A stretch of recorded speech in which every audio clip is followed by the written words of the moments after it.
विजय एक ईमानदार और जांबाज फौजी जिसने अपनी पूरी जिंदगी देश की सेवा में लगा दी। गांव की सीधी सादी लड़की सुमन से उसकी शादी हुई थी। सुमन खूबसूरत और समझदार थी। विजय जब भी छुट्टी में घर आता तो सुमन की दुनिया खिल उठती। लेकिन फौजी की जिंदगी आसान नहीं होती। विजय बार बार ड्यूटी पर लौट जाता और सुमन अकेली रह जाती। विजय दिन रात सीमा पर डटा रहता। हर गोली उसके सीने से गुजरकर भी देश की मिट्टी को बचाने का जज्बा देती। लेकिन इस बीच सुमन का अकेलापन उसे अंदर से तोड़ रहा था। पड़ोस की औरतें उसे समझाती, फौजी की बीवी होना आसान नहीं होता, सब्र रखना पड़ता है। लेकिन सुमन का दिल बेचैन था।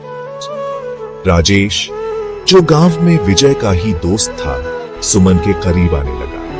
कभी राशन लाने के बहाने, कभी छोटी छोटी मदद के नाम पर वो सुमन के साथ वक्त बिताने लगा। उसकी मीठी बातें सुमन के खाली दिल को सहारा देने लगी। सुमन का दिल धीरे धीरे उसकी तरफ खींचने लगा। एक रात बारिश हो रही थी, बिजली गुल थी। राजेश सुमन के पास बैठकर उसे दिलासा दे रहा था। उस रात दोनों ने सारी हदें पार कर दी। सुमन और राजेश के बीच शारीरिक संबंध बन गए और यह सिलसिला आगे बढ़ता गया।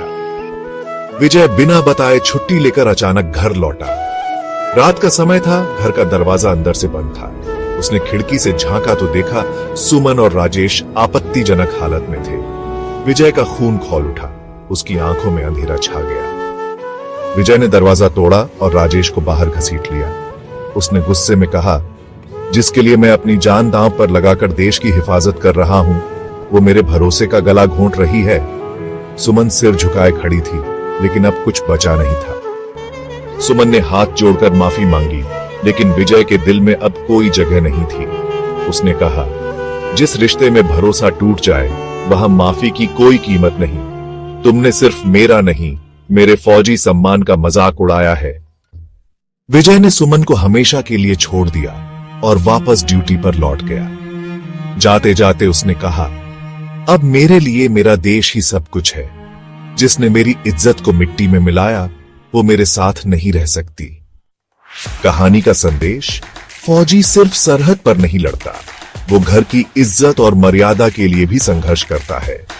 लेकिन जब विश्वास टूट जाता है, तो इंसान सिर्फ देश सेवा में ही खुद को समर्पित कर देता है।